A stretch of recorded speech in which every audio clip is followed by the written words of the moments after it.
Já me perguntei muitas vezes se uma mãe pode odiar tanto a própria filha ao ponto de vendê-la como se fosse um animal de abate. E sim, minha querida, pode. Aconteceu comigo. Meu nome é Sebastiana, mas todo mundo aqui em Três Corações me conhece como Dona Tiana ou a velha do final da rua. Tô carregando 79 anos nas costas, cada um deles pesando mais que chumbo.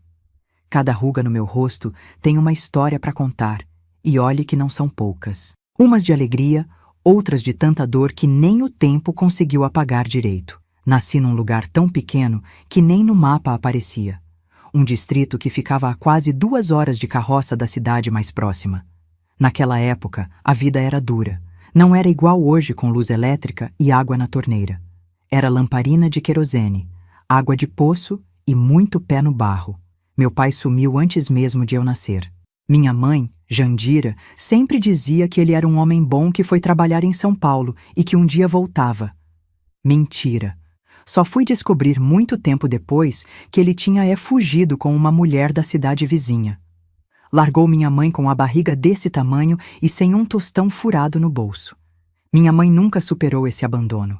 E o pior é que parece que ela me culpava por isso. Cada vez que olhava para mim, parecia que estava vendo o fantasma do meu pai. A cara daquele desgraçado, ela murmurava quando achava que eu não estava ouvindo. Cresci sabendo que não era bem-vinda nesse mundo. A criança que ninguém queria. Por um tempo, éramos só nós duas num quartinho de chão batido nos fundos da casa da minha avó. Minha avó, coitada, também não tinha muito o que dar, mas pelo menos não me olhava com aquele desprezo. Foi ela que me ensinou as primeiras letras, porque escola mesmo só tinha na cidade. Ah, minha filha, se você tá gostando dessa história, triste, eu sei, dá uma forcinha pra essa velha aqui, viu? É só apertar aquele botãozinho de gostei e se inscrever no canal. Fiquei curiosa também. Me conta aí nos comentários de que cantinho desse Brasil você tá me assistindo. Às vezes fico pensando se tem alguém de Três Corações por aqui que já me conhece de vista e nem sabia dessa história toda. Quando eu tinha uns 6 anos, minha mãe arrumou um homem. O Zé Pequeno. Não era pequeno nem nada, o apelido veio porque ele tinha 6 dedos no pé direito, e o dedo a mais era minúsculo. Coisa de gente supersticiosa do interior. Ele trabalhava numa pedreira e bebia todo o dinheiro que ganhava. E foi aí que as coisas pioraram de vez. Minha mãe engravidou logo. Em menos de 5 anos, mais 3 crianças na casa. O Zezinho, a Maria e o Caçulinha, o José, que todo mundo chamava de Dedinho, igual ao pai. A casa já pequena ficou apertada demais. Eu, que já não era bem querida, virei quase um estorvo. A comida era pouca, e quando chegava na minha vez, muitas vezes só restava um caldinho de feijão ralo e um pedaço de mandioca. Come menos, menina, seus irmãos precisam mais que você, minha mãe sempre dizia. E eu acreditava. Irmãos de sangue só pela metade, mas eu amava aquelas crianças. Não era culpa deles terem uma mãe que escolhia quem merecia amor. O Zé Pequeno perdia emprego atrás de emprego. Bebia tudo, batia na minha mãe, quebrava o pouco que a gente tinha em casa. Minha avó morreu quando eu tinha 9 anos, de uma febre brava que pegou no inverno. Foi o pior dia da minha vida, porque ela era a única que me tratava como gente. Da casa da minha avó, só ficou uma penteadeira velha que ninguém quis. Lembro dela igual fosse hoje, de madeira escura, com um espelho rachado. Guardei embaixo da cama onde eu dormia com meus irmãos. Era meu único tesouro. Por essa época, começaram a me emprestar para trabalhar nas casas dos outros. Primeiro foi só para varrer quintal, depois foi lavar roupa, cozinhar, limpar casa inteira. O dinheiro ia todo para minha mãe, claro. Ela dizia que era para comprar comida para os meus irmãos, mas boa parte ia para o cigarro dela e para a cachaça do Zé Pequeno. Teve uma mulher, Dona Alzira, que até quis me adotar de papel passado. Ela não tinha filhos, e o marido dela era gerente do banco da cidade. Gente com dinheiro, casa de verdade, com piso e tudo. Ela me tratava bem, me deixava comer na mesa com eles, até me deu um vestido novo no Natal. Mas minha mãe não deixou. Essa daí é minha empregada de graça, ela disse para Dona Alzira, na minha frente, sem vergonha nenhuma. Quando fiz 11 anos, já era do tamanho de uma moça. Cresci antes do tempo, como acontece com quem passa precisão. O corpo amadureceu, mas a cabeça ainda era de menina. Foi quando notei os olhares diferentes que os homens começaram a me lançar quando eu ia na venda ou lavava roupa no rio. Um tipo de olhar que me deixava um frio na espinha, que me fazia querer me esconder. Minha mãe também notou, e isso despertou algo nela, algo que eu nunca vou entender direito. Uma mistura de ciúme, inveja e aquele ódio antigo. Ela começou a me trancar em casa quando não estava trabalhando. Dizia que eu estava se oferecendo para os homens, que ia acabar igual uma vagabunda qualquer. Como se não bastasse, o Zé Pequeno perdeu o emprego na pedreira de vez. Quebrou a perna numa queda e nunca mais conseguiu trabalho fixo. Ficava o dia todo em casa, bebendo a pouca mixaria que conseguia fazendo biscate aqui e ali. A fome apertou de um jeito que não dá nem para explicar. Meus irmãozinhos choravam de fome à noite. O menor, o Dedinho, começou a ficar com a barriga inchada, sinal que a gente conhecia bem, vermes e desnutrição. O menino, que sempre foi magrelo e esperto, começou a ficar apático, sem força nem para brincar. Uma noite, escutei minha mãe e o Zé Pequeno conversando baixinho no quarto deles. A parede era fina, dava para ouvir tudo. A gente precisa fazer alguma coisa, Jandira, ou vamos todos morrer de fome, ele disse. Que você quer que eu faça? Já tô trabalhando de sol a sol, minha mãe respondeu. Houve um silêncio comprido, daqueles que pesam no ar. Depois a voz dele, mais baixa ainda. Tem o Juvenal. Ele sempre quis a menina. Meu sangue gelou nas veias. Juvenal era o dono do cabaré da cidade. Um homem gordo, suado, com um bigode fino que parecia um risco de lápis no rosto vermelho. Ele tinha mais de 50 anos e era dono de quase tudo naquela cidade. O cabaré, 2 boates, um hotel de beira de estrada, terrenos. Onde tinha dinheiro sujo, tinha o dedo do Juvenal. Tá doido? Minha mãe respondeu, mas sem aquela indignação que uma mãe deveria ter. Era mais como se estivesse considerando a ideia. Ela é só uma menina. É quase uma moça já, o Zé Pequeno insistiu. E o Juvenal paga bem. Dá para comprar remédio pro Dedinho, comida pros outros e sobra. Fiquei paralisada, mal conseguia respirar. Não podia acreditar no que estava ouvindo. Era como se o mundo tivesse parado de girar naquele instante. E se alguém descobrir? Minha mãe perguntou depois de um tempo. Ninguém vai descobrir. O Juvenal é esperto. Ele leva ela para outra cidade, diz que vai dar emprego de copeira ou algo assim. A gente diz que ela fugiu, que era rebelde. Quem é que vai se importar com mais uma menina pobre que sumiu? Naquele momento, entendi que minha própria mãe estava me vendendo. Como quem vende uma galinha no quintal, um porco pro abate. Eu não era uma filha, era uma mercadoria. Algo que ela podia trocar por dinheiro quando a necessidade apertou. Passei a noite inteira acordada, pensando no que fazer. Fugir? Para onde? Não tinha ninguém que fosse me acolher. A dona Alzira tinha se mudado para a capital há meses. Não tinha parentes, não tinha amigos que pudessem me ajudar. E se eu fugisse, quem ia cuidar dos meus irmãozinhos? Quando o sol nasceu, eu já sabia que não tinha escolha. Ia acontecer. Minha mãe tinha decidido, e contra ela eu não tinha força. A única coisa que eu podia fazer era aguentar, sobreviver e um dia, se Deus permitisse, voltar para buscar meus irmãos. O que eu não imaginava é que aquele dia seria mais cedo do que eu pensava, e que minha vingança seria tão completa quanto a traição da minha própria mãe.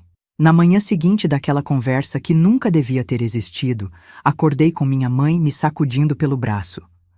Levanta, menina, hoje você vai para a cidade com o Zé, ela disse, sem nem olhar direito nos meus olhos. Percebi logo que já estava tudo combinado. Era julho de 1960, lembro até hoje. Um frio danado, mas nem me deixaram pegar o chale que minha avó tinha me feito. Não precisa de nada, lá você vai ganhar roupa nova, minha mãe disse enquanto juntava minhas poucas coisas num saco de estopa velho. Só deixou eu levar um vestidinho remendado e um pente quebrado. Meus irmãozinhos ainda dormiam. Nem me deixaram despedir. Melhor assim, sem chororo. O Zé Pequeno resmungou, me empurrando para fora de casa. E vê se não faz escândalo na frente do Juvenal, entendeu? Sorte sua que um homem como ele se interessou por uma fedelha sem nada. O caminho até a cidade foi feito num silêncio pesado. Eu na garupa da bicicleta enferrujada do Zé Pequeno. Cada volta da roda parecia estar me levando para mais longe da minha vida, por pior que ela fosse. A poeira do caminho grudava nas minhas lágrimas, formando um barro no rosto que eu nem me dava ao trabalho de limpar. Chegamos na cidade ainda cedo. Atravessamos a praça da igreja, passamos pela venda do seu Toninho, dobramos na rua onde ficava a delegacia. Ninguém estranhou, ninguém perguntou nada.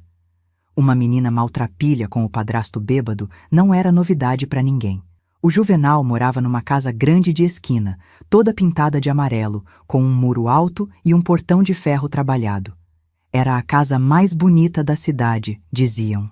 Para mim, naquele dia, parecia a entrada do inferno. Zé Pequeno bateu no portão 3 vezes. Logo apareceu um homem negro, alto e forte, que só acenou com a cabeça e nos deixou entrar. Atravessamos um jardim bem cuidado, com rosas e até uma fonte pequena.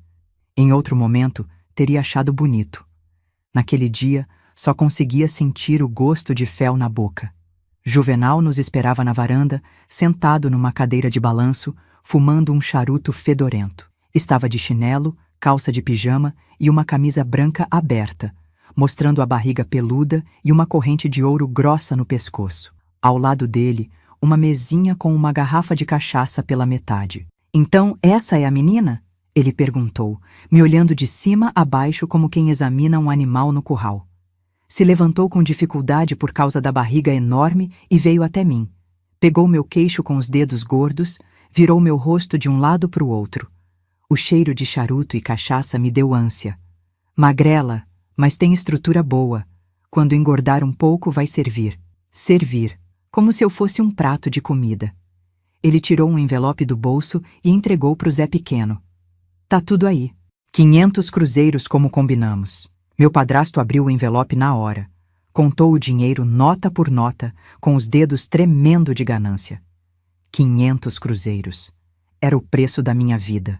"Tem mais 300 quando ela estiver pronta", Juvenal completou, me olhando com aqueles olhos pequenos de porco. "Volte daqui a 1 mês para pegar o resto." Zé Pequeno enfiou o envelope no bolso da calça surrada e nem olhou para trás. Saiu apressado, como quem foge de um crime. E era isso mesmo que era.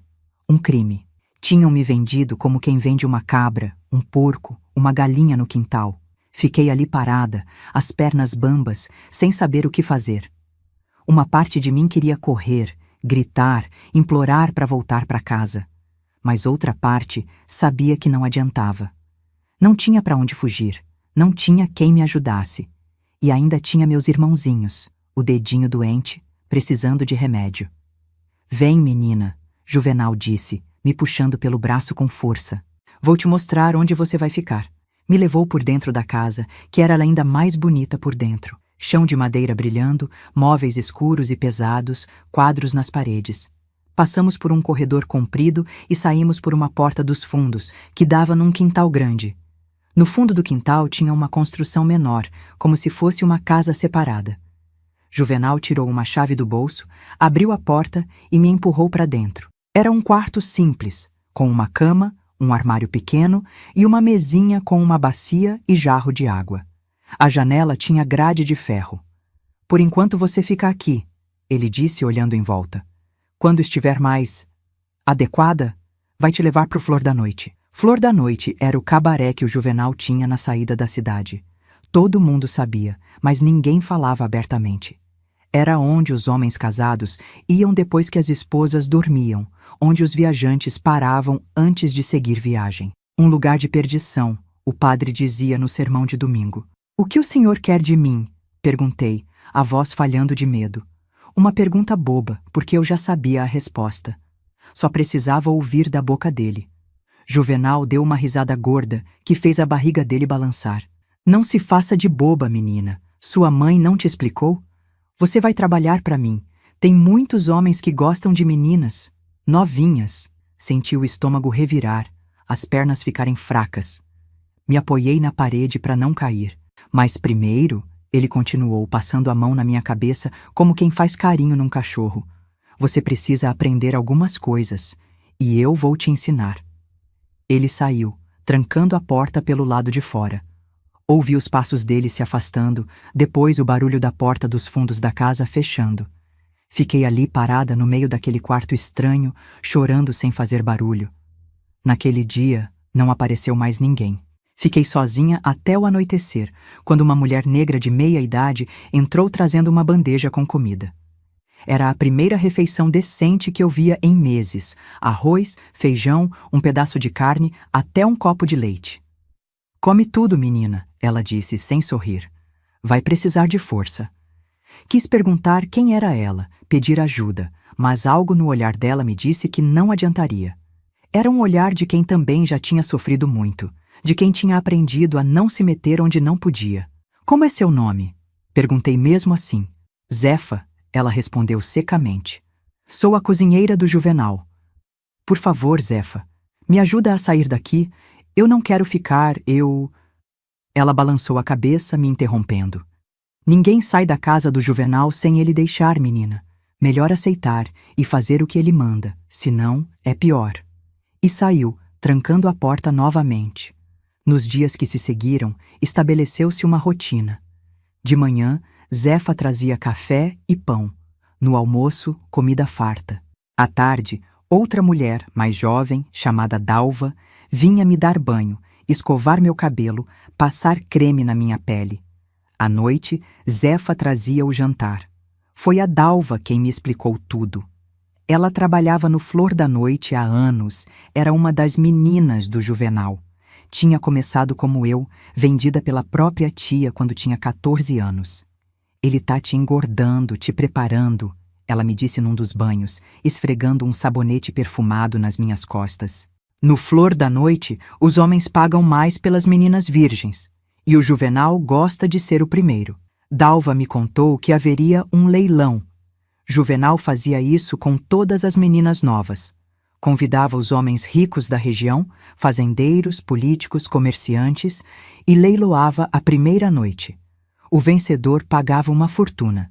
Mas ela também me contou que geralmente o próprio Juvenal dava o lance mais alto. É tudo combinado, ela explicou. Ele faz isso para mostrar poder, para humilhar os outros homens. Faz parte do jogo. Durante 3 semanas vivi naquele quarto, sendo alimentada, cuidada, preparada como um animal para o abate. Meu corpo, que antes era só pele e osso, começou a ganhar forma. Minhas bochechas encheram, meu cabelo, antes sem vida, ganhou brilho. Eu planejei fugir, claro, mas não tinha por onde. A janela tinha grade, a porta ficava sempre trancada. O quintal era cercado por um muro alto com cacos de vidro em cima. E mesmo se conseguisse sair, para onde iria? Não conhecia ninguém na cidade que pudesse me ajudar. No 23º dia de cativeiro, eu contava cada dia riscando um traço na parede atrás da cama. Juvenal apareceu de novo. Dessa vez, não estava sozinho. Trouxe um homem magro, de óculos, que carregava uma maleta preta. Esse é o Dr. Raimundo, Juvenal anunciou. Ele vai te examinar, ver se está tudo apropriado. O tal doutor me examinou de um jeito que me fez sentir como se não fosse gente. Olhou meus dentes, meus olhos, me fez tirar a roupa e me virou de um lado para o outro, anotando coisas num caderninho. Juvenal ficou olhando o tempo todo, com aquele sorriso nojento no rosto gordo. Está tudo em ordem, o doutor disse por fim, guardando seus instrumentos na maleta. Saudável e intacta. Juvenal sorriu, satisfeito. Ótimo, o leilão será depois de amanhã. Quando saíram, chorei até não ter mais lágrimas. Era real. Ia acontecer. Não tinha como escapar. No dia seguinte, Dalva trouxe um vestido branco, simples, mas bonito, e me ensinou a me arrumar. Não resiste, ela me aconselhou enquanto escovava meu cabelo. Só vai machucar mais, deixa acontecer. 1 hora acaba. O leilão seria realizado numa sala especial no Flor da Noite. Juvenal mandou Zefa me buscar quando já era noite fechada. Fui levada no carro dele, Um Chevrolet preto reluzente, o único carro particular da cidade naquela época. O Flor da Noite ficava num sobrado antigo na saída da cidade. Por fora, parecia apenas uma casa grande, pintada de vermelho escuro, com janelas sempre fechadas. Por dentro, era outro mundo. Lustres de cristal, espelhos por toda parte, móveis de veludo vermelho, quadros de mulheres nuas nas paredes. Me levaram para um quarto no andar de cima, onde Dalva terminou de me arrumar. Colocou um pouco de rouge nas minhas bochechas, batom nos lábios. Me senti como uma boneca sendo preparada para uma exibição macabra. Lá embaixo, escutava-se música, risadas de homem, tilintar de copos. Meu coração batia tão forte que achei que ia morrer ali mesmo, o que teria sido uma bênção. "Está na hora", Dalva anunciou quando alguém bateu na porta. "Lembra do que eu te disse?" Fui levada escada abaixo por Zefa, que me segurava firmemente pelo braço. Na sala principal, uns 15 homens estavam sentados em poltronas e sofás dispostos em semicírculo. Todos bem vestidos, alguns que eu reconheci, o dono do armazém, o delegado, um vereador, fazendeiros da região. No centro, em pé, Juvenal comandava o espetáculo, vestido num terno branco que mal fechava sobre a barriga enorme. Quando entrei, todos os olhares se voltaram para mim. Me senti como um pedaço de carne no açougue. "Senhores", Juvenal anunciou, a voz embargada pela cachaça. "Como prometido, apresento a vocês a pérola da noite. Recém-chegada do interior, pura como a água da fonte, fresca como a brisa da manhã. Os lances começam em 1000 cruzeiros." E assim começou o meu leilão. Os homens foram dando lances, alguns rindo, outros com olhares que me deixavam enjoada. O preço foi subindo. 2.000, 3.000, 5.000 cruzeiros. Por fim, como Dalva tinha previsto, foi o próprio Juvenal quem deu o lance final. 10.000 cruzeiros. Uma fortuna na época. Ninguém ousou cobrir. Ele sorriu, triunfante, e anunciou que a mercadoria estava vendida. Os homens aplaudiram, beberam mais um copo em celebração e depois começaram a se dispersar. Alguns subiram com outras mulheres, outros foram embora. Juvenal me pegou pelo braço e me levou para um quarto no fundo, um quarto especial, com uma cama grande coberta de lençóis brancos e rosas vermelhas espalhadas. "Agora", ele disse, fechando a porta e tirando o paletó, "você é minha." O que aconteceu naquela noite e nas muitas que seguiram não é algo que quero contar em detalhes. Tem coisas que é melhor deixar nas sombras da memória. Só posso dizer que entendi por que Dalva me disse para não resistir. Quando tentei, só piorou tudo. Assim começou minha vida de cativeiro no Flor da Noite. Uma vida que eu jurei que não duraria muito. O que Juvenal não sabia é que, junto com o medo e a dor, outra coisa crescia dentro de mim. Um ódio tão grande, tão profundo, que um dia transbordaria em vingança. Depois daquela noite terrível, uma parte de mim morreu para sempre. A menina inocente que chegou naquela casa amarela não existia mais. No lugar dela ficou uma criatura quebrada, sem esperança, que vivia um dia de cada vez só para conseguir sobreviver. O Flor da Noite virou minha prisão. Um lugar bonito por fora, cheio de música e risos, mas que por dentro era um verdadeiro inferno. Eu e mais 9 meninas vivíamos lá, cada uma com sua história de horror, cada uma com seu jeito particular de suportar aquela vida. Dormíamos durante o dia e trabalhávamos a noite toda, recebendo homens de todo tipo, fazendeiros, políticos, comerciantes, viajantes de passagem. Juvenal me mantinha como sua preferida, seu troféu, como ele gostava de dizer. Tinha um quarto só para mim, com espelho na parede e colcha de cetim vermelho na cama. As outras meninas me invejavam por isso, sem saber que era o pior lugar da casa. Era lá que ele vinha quase todas as noites, bêbado de cachaça cara, com aqueles olhos pequenininhos injetados, querendo mostrar que era o dono de tudo. Da casa, do negócio, de mim. Os primeiros meses foram os piores. Tentei fugir 2 vezes. Na primeira, consegui pular a janela dos fundos e correr até quase a saída da cidade. Foi o motorista de caminhão que me delatou. Parou quando me viu chorando na beira da estrada, disse que ia me ajudar, mas me levou direto de volta para o Juvenal. Ganhou uma noite de graça com a menina que escolhesse como recompensa. A surra que levei naquela noite me deixou de cama por uma semana. O doutor Raimundo teve que vir me dar pontos nas costas, de tanto que o cinto do Juvenal cortou minha pele. Não marca o rosto, ele dizia para o Juvenal enquanto me costurava. No rosto estraga a mercadoria. Na segunda tentativa de fuga, não passei nem do quintal. O cachorro do Juvenal, um vira-lata grande e bravo que ficava solto à noite, me pegou pela perna. Os gritos acordaram a casa toda. Dessa vez, Juvenal me trancou no porão por 3 dias, sem comida, só com água suja. Quando saí de lá, tinha perdido tanto peso que parecia um esqueleto. Depois disso, desisti de tentar fugir. Entendi que só ia conseguir sair dali quando ele permitisse, ou quando estivesse morto. Foi aí que comecei a prestar atenção em tudo, a aprender os segredos da casa, as fraquezas do meu algoz. Virei os olhos e os ouvidos do Flor da Noite. Os homens falavam muito na cama, principalmente depois de beber. Contavam histórias, segredos, fofocas. Foi assim que descobri sobre os negócios sujos do Juvenal. Ele não era só dono de bordel. Contrabandeava mercadoria do Paraguai, emprestava dinheiro a juros altíssimos para gente desesperada, tinha até político na capital que recebia dinheiro dele em troca de favores. Também aprendi sobre suas fraquezas. A principal delas era a bebida. Juvenal bebia cada vez mais com o passar dos anos. Começava cedinho, ainda de manhã, e quando chegava à noite já estava cambaleando. A cachaça estava destruindo ele por dentro. O fígado inchado, a pele amarelada, os vômitos de sangue que ele tentava esconder. O tempo foi passando. 1 ano, 2 anos, 5 anos. Eu já nem contava mais. Tinha deixado de ser menina e virado mulher naquele lugar maldito. Algumas das outras meninas iam embora. Umas conseguiam juntar dinheiro escondido e fugir. Outras encontravam algum homem que se apaixonava e as levava. Algumas simplesmente não aguentavam e acabavam se matando.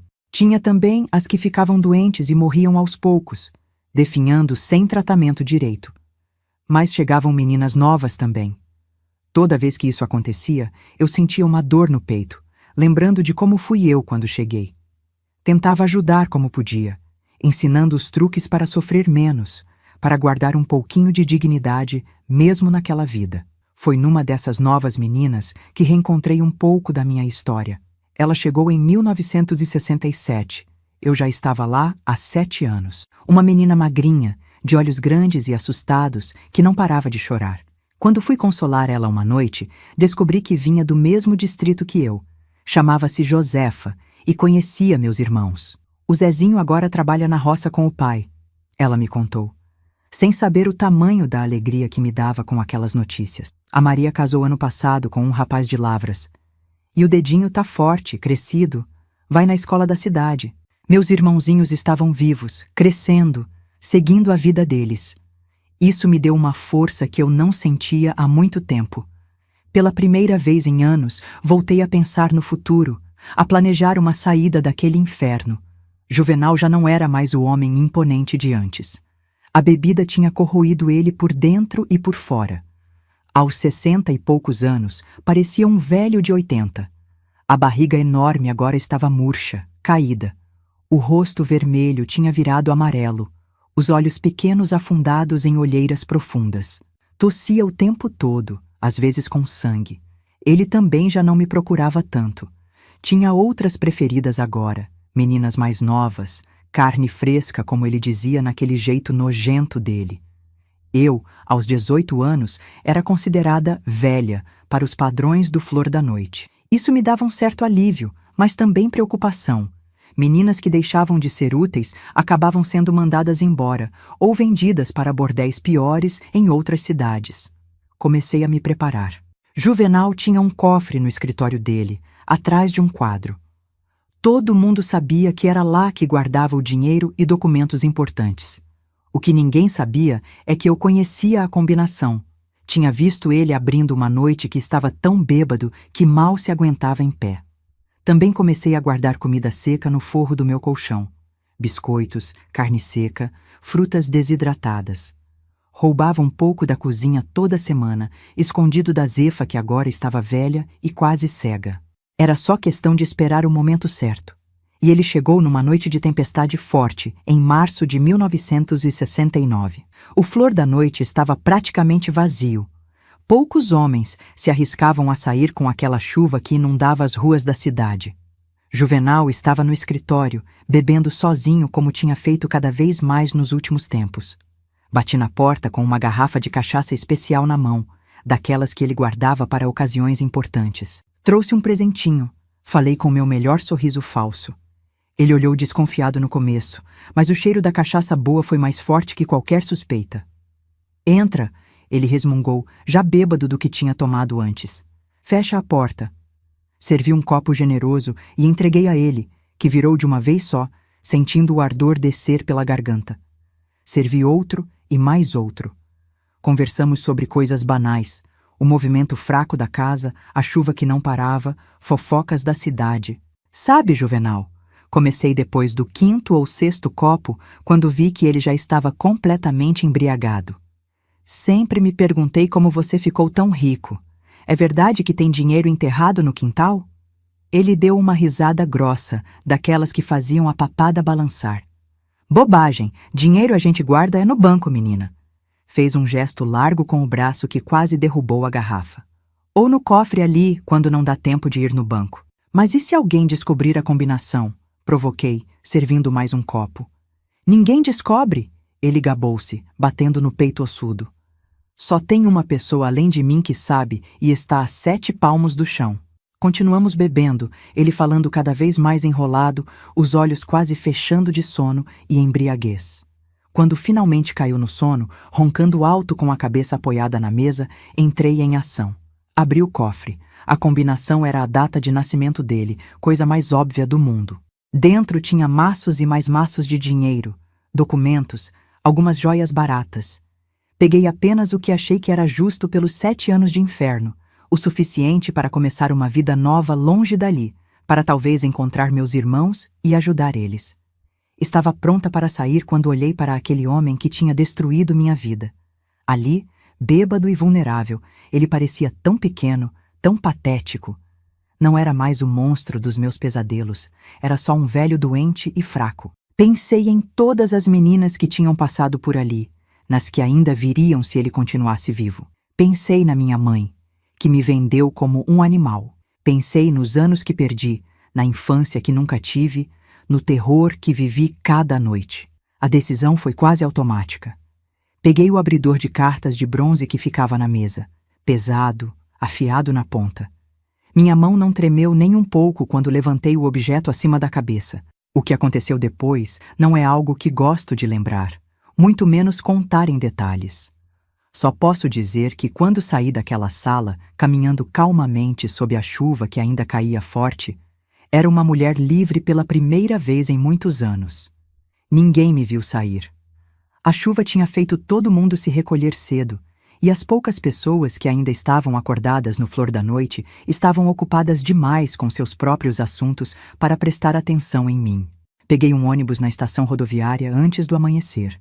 Olhei pela janela enquanto a cidade ficava para trás, sentindo uma mistura estranha de emoções: alívio, medo, raiva, esperança. Estava livre, mas carregava comigo as cicatrizes daquele lugar. Algumas visíveis no corpo, outras mais profundas na alma. Não sabia ainda para onde ia, nem o que faria quando chegasse lá. Só sabia que tinha uma conta para acertar com a minha mãe. E essa história, minha filha, vai te impressionar. O ônibus seguiu pela estrada de terra, sacudindo a cada buraco como se quisesse me lembrar que a vida nunca seria um caminho suave depois de tudo que passei. Desci numa cidadezinha chamada Boa Esperança, que de boa não tinha muito, mas de esperança me deu um pouco. Um lugarzinho pequeno onde ninguém me conhecia e onde podia respirar sem medo pela primeira vez em 7 anos. Aluguei um quartinho simples numa pensão e comecei a trabalhar como faxineira numa escola. Economizei cada centavo, troquei o dinheiro que trouxe aos poucos para não levantar suspeita. Naqueles primeiros meses, vivia olhando por cima do ombro, esperando ver a polícia ou algum capanga do Juvenal aparecendo para me levar de volta. Mas os dias foram passando, depois os meses, e ninguém veio. Com o tempo, compreendi o que tinha acontecido. Juvenal era poderoso, mas vivia num mundo de sombras. Sua morte não era algo que as autoridades investigariam a fundo. Um velho dono de bordel, com inimigos por toda parte, assassinado depois de uma bebedeira. Provavelmente acharam que foi algum acerto de contas, alguma dívida não paga. Foi nessa cidadezinha que consegui juntar coragem e ir atrás de notícias da minha família. Mandei cartas para a escola onde a Josefa tinha me dito que meu irmão Dedinho estudava. Escritas com outro nome, claro. Perguntando sobre a família Silveira, que era o sobrenome da minha mãe. Depois de algumas tentativas, recebi resposta de uma professora. Os Silveira tinham se mudado de lá fazia uns 2 anos. O Zé Pequeno tinha morrido numa briga de bar, esfaqueado por causa de dívida de jogo. E minha mãe tinha levado as crianças para São Paulo, para casa de uma prima distante.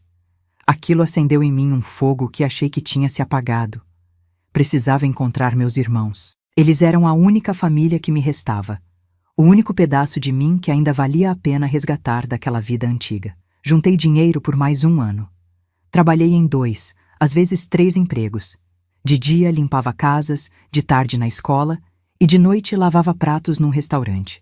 Dormia só 4 horas por noite, mas não me importava. Cada centavo me aproximava do meu objetivo. Em 1971, com 21 anos nas costas e uma vida inteira de sofrimento, finalmente tinha o suficiente para ir para São Paulo. A capital era um mundo completamente diferente de tudo que eu conhecia. Prédios altos, ruas cheias de gente apressada, barulho por toda parte. Me senti pequena, perdida entre tantas luzes e tanto movimento. Mas não desisti. Comecei minha busca batendo de porta em porta no bairro da Muca, onde a professora tinha me dito que a prima da minha mãe morava. Não tinha endereço certo, só o sobrenome, Carvalho. Mostrava a única foto que tinha, já amarelada e rasgada nas pontas. Eu criança com meus irmãos, tirada num fotógrafo de festa de igreja antes de tudo desmoronar. Foi numa padaria de esquina que encontrei a primeira pista concreta. A dona, uma italiana de cabelos brancos e mãos grossas de quem trabalhou a vida inteira, reconheceu minha mãe na foto. Ela vinha comprar pão aqui, disse a mulher, ajeitando os óculos grossos. Mas faz uns meses que não aparece mais. Ouvi dizer que se mudaram depois que a fábrica onde o filho trabalhava fechou. Meu coração disparou. Estava tão perto. Perguntei sobre qual filho, como ele era. O mais novo, um rapazinho magrelo. Dedinho. Acho que chamavam ele assim por causa de um dedo a mais que tem no pé. Coisa de família, dizem. Era ele, meu irmãozinho, já não tão pequeno, claro. Devia estar com uns 15 anos agora. A ideia de estar tão perto dele me deu uma energia que eu não sentia há anos. Depois de mais alguns dias de busca incansável, um vizinho do prédio onde tinham morado me deu o endereço novo. Era no extremo da Zona Leste, num bairro operário chamado Itaquera.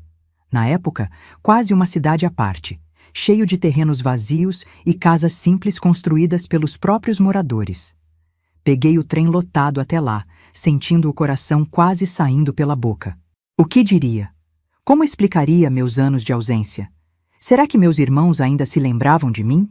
A casa era pequena, de tijolo à vista, sem reboco, como tantas outras na rua de terra. Um varal improvisado com bambu sustentava algumas roupas desbotadas.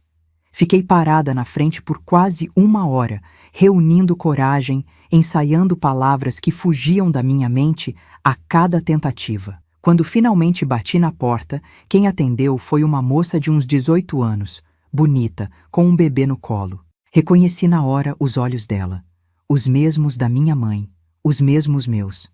Maria? Perguntei com a voz embargada. Ela me olhou confusa, balançando a cabeça devagar. Sim. Quem é você? Não consegui responder de imediato. As lágrimas já escorriam pelo meu rosto. Como explicar? Como dizer que eu era a irmã que ela provavelmente nem lembrava mais? Sou a Tiana, consegui dizer por fim. Sua irmã. O rosto dela se transformou na mesma hora. Os olhos se arregalaram, a boca se abriu num espanto mudo. O bebê começou a chorar, assustado com a súbita tensão. Não pode ser, ela murmurou, recuando um passo. Minha irmã morreu. Mamãe disse que você morreu. Aquelas palavras foram como um soco no estômago. Morta? Minha mãe tinha dito aos meus irmãos que eu estava morta? Nesse momento, um rapaz apareceu atrás dela. Alto, magro, com o mesmo cabelo escuro da nossa família. Dedinho, meu irmãozinho que eu carregava no colo, que eu ninava quando chorava de fome, que eu dava minha parte da comida escondido da minha mãe. Que foi, Maria? Quem é essa mulher? Ele perguntou desconfiado. Antes que ela pudesse responder, ouvi outra voz vindo de dentro da casa. Uma voz que congelou meu sangue nas veias. A voz da minha mãe. Quem tá aí, menina? Se for o homem da prestação, diz que não tem ninguém. Ela apareceu na porta, secando as mãos num pano de prato. Mais velha, é claro, com o cabelo todo branco e o rosto mais enrugado, mas ainda era ela. Ainda tinha aquele olhar duro, aquela boca fina, sempre contraída num esgar de descontentamento. O tempo pareceu parar quando nossos olhos se encontraram. Vi o reconhecimento chegar devagar, seguido por algo que nunca tinha visto nela antes: medo. Não pode ser, ela murmurou, igual a Maria tinha feito. Você está morta. Não estou não, mãe, respondi, a voz mais firme do que eu esperava. Tô bem viva. E vim buscar a verdade. O que aconteceu depois foi uma confusão de gritos, choro e revelações. Maria chorando, o bebê berrando, dedinho confuso, minha mãe alternando entre negar tudo e tentar me expulsar. Foi ali, naquela casa pequena de periferia, que finalmente enfrentei o demônio da minha infância. Não o Juvenal, esse já tinha pago pelo que fez, mas a mulher que me colocou no mundo e depois me vendeu como se eu fosse um animal. Por quê? Perguntei, depois que as coisas se acalmaram um pouco e estávamos todos sentados na sala minúscula. Por que me vendeu para o Juvenal? E por que mentiu para os meus irmãos, dizendo que eu estava morta? Minha mãe não respondeu de imediato. Olhou para o chão, para o teto, para as paredes descascadas, para qualquer lugar menos para os meus olhos. Era você ou todos nós? Ela finalmente disse, a voz baixa. O dedinho ia morrer se não conseguisse remédio. A Maria estava com febre alta há dias. Não tinha comida, não tinha dinheiro, não tinha para onde correr. E eu era descartável, não é? A filha que ninguém queria, que só lembrava o homem que te abandonou. Ela não negou, nem tentou. Só ficou ali, envelhecida e pequena na cadeira de plástico, como se todo o peso dos anos e das escolhas tivesse finalmente caído sobre ela. Por que disse para eles que eu estava morta? Insisti. Era mais fácil, ela respondeu depois de um longo silêncio. Mais fácil do que dizer que te vendi. Mais fácil do que explicar por que você nunca mais voltou, porque nunca mais procurou a gente. A raiva que senti naquele momento foi diferente de tudo que já tinha experimentado. Não era o ódio cego que senti do Juvenal, não era o desespero dos meus anos de cativeiro. Era algo mais frio, mais calculado. A raiva de quem entende, pela primeira vez, que algumas coisas são imperdoáveis. Olhei para meus irmãos, Maria com seu bebê, agora mais calmo no colo, dedinho ainda em pé, como se estivesse pronto para fugir se fosse preciso. Eles não tinham culpa. Eram vítimas tanto quanto eu, só que de um tipo diferente de abandono. Você sabe o que o Juvenal fez comigo? Perguntei à minha mãe, a voz quase um sussurro. Sabe onde fui parar? O que tive que suportar por 7 anos? Ela não respondeu, mas vi nos olhos dela que sabia. Talvez não todos os detalhes, mas o suficiente para entender o horror que tinha me condenado a viver. Ele tá morto agora, continuei, vendo o espanto no rosto dela. Morreu há 2 anos. Não vou dizer como, mas posso dizer que nunca mais vai fazer com outra menina o que fez comigo. Minha mãe cobriu a boca com a mão, os olhos arregalados de terror. Dedinho deu um passo para trás. Maria apertou o bebê contra o peito. Percebi então que tinha me tornado o monstro aos olhos deles. A irmã perdida que voltou dos mortos não como vítima, mas como vingadora. Não era isso que eu queria. Não tinha vindo ali para espalhar mais medo e sofrimento. Não vim fazer mal a ninguém, falei, suavizando a voz. Só queria saber a verdade. Só queria ver meus irmãos de novo. Ficamos juntos o resto do dia. Uma reunião estranha, tensa, cheia de silêncios desconfortáveis e perguntas que ninguém sabia como fazer. Maria me apresentou seu marido quando ele chegou do trabalho, me deixou segurar seu bebê. Meu sobrinho. Dedinho aos poucos foi se aproximando, contando da escola, do emprego que tinha perdido, dos sonhos de ser mecânico. Do Zezinho, o irmão do meio, soube que tinha se mudado para o interior, casado com uma moça de lá. Ele vem nos visitar no Natal, disse Maria. Vai ficar tão surpreso em te ver? Quando a noite caiu, era hora de ir. Tinha alugado um quarto numa pensão perto dali, e precisava pensar no que faria dali para frente. Na porta, minha mãe segurou meu braço, o toque hesitante, quase com medo. Você vai voltar? Ela perguntou, a voz trêmula. Olhei para ela por um longo momento.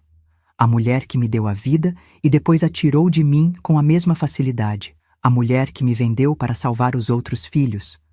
A mulher que talvez, à sua maneira distorcida, achava que tinha feito o que precisava ser feito. Não sei, respondi com honestidade. Preciso pensar. Na verdade, já sabia a resposta. Tinha encontrado meus irmãos, tinha descoberto a verdade. Mas perdoar? Isso era outra história, uma que eu não sabia se algum dia conseguiria escrever. Saí daquela casa carregando mais perguntas do que respostas. A vingança contra o Juvenal tinha me libertado de uma prisão, mas percebi que existiam outras grades, invisíveis, que eu ainda precisava quebrar dentro de mim. O que fiz depois disso, as escolhas que tomei, os caminhos que segui para tentar reconstruir uma vida do zero, isso é uma história para outro dia. Uma história de como sobrevivi não só ao inferno do Flor da Noite, mas ao inferno que carregava dentro de mim depois de tudo que vivi. Saí da casa da minha mãe naquela noite com uma tempestade dentro do peito. Andei sem rumo pelas ruas de terra de Itaquera, tentando organizar os sentimentos que se misturavam dentro de mim. Raiva, alívio, tristeza, uma ponta de alegria por ter visto meus irmãos. Era como se todas as emoções que tinha reprimido por anos agora transbordassem de uma vez só. Voltei para a pensão e passei a noite em claro. No dia seguinte, ainda sem saber direito o que fazer, decidi que não podia ir embora assim. Tinha perguntas demais sem respostas, feridas abertas que precisavam cicatrizar, ou pelo menos parar de sangrar tanto. Comprei pão e leite numa venda da esquina e voltei para casa da minha mãe. Maria abriu a porta, surpresa de me ver ali tão cedo. O bebê dela, meu sobrinho Joaquim, estava no braço, olhando para mim com aqueles olhinhos curiosos que as crianças têm. Achei que você não ia voltar, ela disse, me deixando entrar. Eu também achei, respondi com sinceridade. Minha mãe estava na cozinha pequena, fazendo café no fogão de lenha improvisado no quintal. Quando me viu, o rosto envelhecido mostrou uma mistura de emoções que não consegui decifrar. Medo, vergonha, talvez até um pouco de esperança. Quero conversar, falei sem rodeios. Só nós duas, sentamos num banco de madeira no fundo do quintal, longe dos ouvidos dos outros. O dia estava nascendo, o sol ainda fraco tentando furar a névoa da manhã. Fiquei em silêncio por um tempo, procurando as palavras certas. Preciso saber tudo, comecei finalmente. Toda a verdade. Por que me odiava tanto? Desde pequena, sempre senti que era diferente dos outros, que você me olhava diferente. Minha mãe suspirou fundo, passando a mão no cabelo grisalho. Nunca te odiei, menina, ela disse baixinho. Só não sabia como te amar direito. E então, ali naquele quintal modesto, com o barulho da cidade grande começando a despertar ao redor, minha mãe finalmente me contou uma história que eu nunca tinha ouvido. A história dela. Tinha engravidado de mim aos 16 anos, de um homem que prometeu mundos e fundos, mas que sumiu assim que soube da barriga. A família dela, muito religiosa, a expulsou de casa. Sobreviveu lavando roupa para fora, morando num quartinho emprestado por caridade. Quando nasci, quase morreu no parto, sozinha, sem ninguém para ajudar. Olhava para você e via o fim dos meus sonhos. Ela confessou, os olhos fixos no chão de terra. Via tudo que tinha perdido, tudo que nunca mais ia ter. É errado, eu sei. Uma criança não tem culpa, mas não conseguia evitar. Foram anos de luta, de fome, de trabalho pesado. Quando conheceu o Zé pequeno, achou que finalmente tinha encontrado um caminho melhor. Ele prometeu cuidar de nós duas, dar um teto, comida na mesa. No começo até tentou, mas a bebida sempre vencia. Quando os outros meninos nasceram, já não tinha mais nada para dar. Ela continuou. Nem comida, nem amor, nem esperança. Estava vazia por dentro. A história dela não justificava o que fez comigo. Nada justificaria. Mas pela primeira vez, consegui ver além da figura monstruosa que tinha construído na minha mente. Vi uma mulher quebrada pela vida, que fez escolhas terríveis, movida pelo desespero e pela própria dor. Quando o Juvenal apareceu com aquela proposta, ela disse, a voz quase sumindo. Uma parte de mim sabia que era errado, mas outra parte pensou que talvez fosse melhor para você também, que você teria comida, roupa, uma vida melhor do que eu podia dar. Ri sem humor nenhum. Melhor? Sabe o que aconteceu comigo lá, mãe? Sabe o que aquele homem fazia? O que permitia que outros homens fizessem? Ela fechou os olhos, como se quisesse bloquear as imagens que minhas palavras evocavam. No começo, o Zé ia lá às vezes buscar mais dinheiro, ela confessou. Dizia que você estava bem, que estava trabalhando como copeira na casa, aprendendo a ler e escrever direito. Acreditei porque queria acreditar. Depois ele parou de ir, disse que o Juvenal não queria mais contato, que era melhor assim. E quando ele morreu, por que não foi me procurar? Vergonha, ela respondeu simplesmente.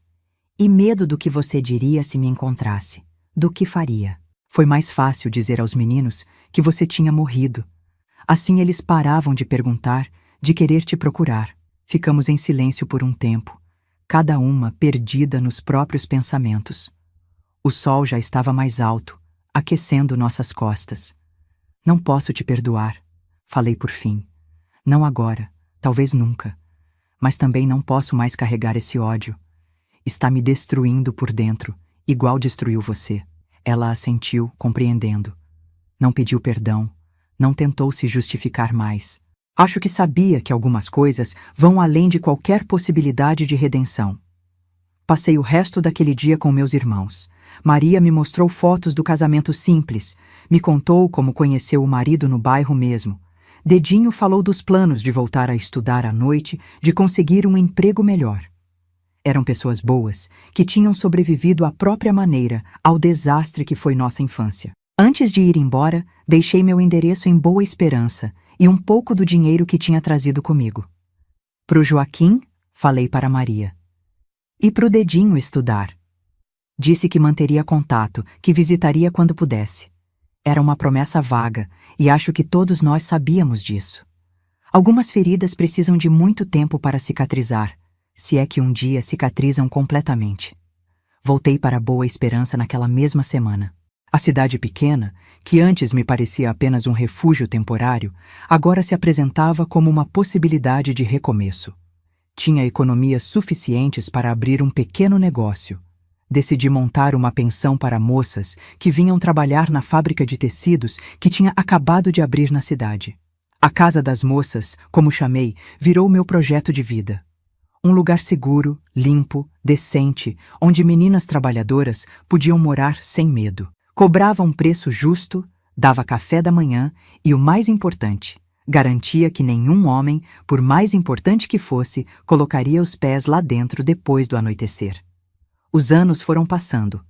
A pensão prosperou, embora nunca tenha me feito rica. Fui envelhecendo sozinha, mas cercada pelas minhas meninas, como chamava as moças que passavam pela pensão. Algumas ficavam pouco tempo, outras anos. Muitas saíam para casar, outras para buscar trabalho em cidades maiores. Sempre as aconselhava, compartilhava o que a vida tinha me ensinado da maneira mais dura. Mantive contato com meus irmãos através de cartas. Maria me mandava fotos do Joaquim crescendo, depois dos outros filhos que teve. Dedinho conseguiu se formar técnico em mecânica. Abriu uma oficina pequena em São Paulo. Zezinho, que reencontrei alguns anos depois, se tornou pastor de uma igreja evangélica no interior. Todos construíram vidas decentes, apesar do começo difícil. Minha mãe morreu em 1983, de um câncer que consumiu ela por dentro, igual o remorso já tinha feito por tantos anos. Não fui ao enterro. Mandei flores e uma carta que nunca foi lida. Algumas reconciliações só são possíveis no pensamento, nunca na realidade. A vida seguiu seu curso. Vi mudanças chegarem. A luz elétrica melhor, as ruas sendo asfaltadas, a televisão colorida, os tempos mudando.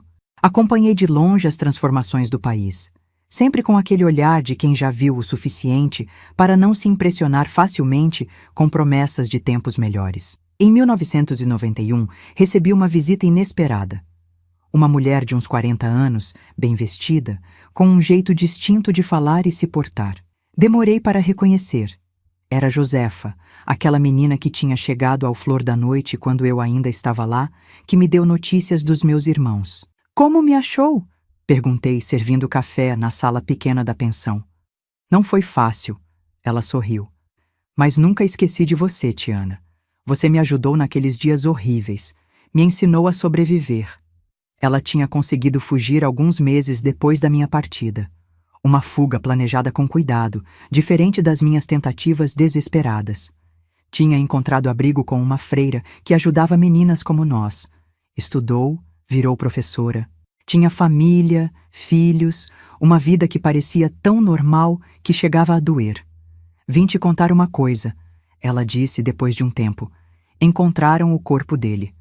Não precisou explicar de quem falava. Só havia um ele que importava nessa história.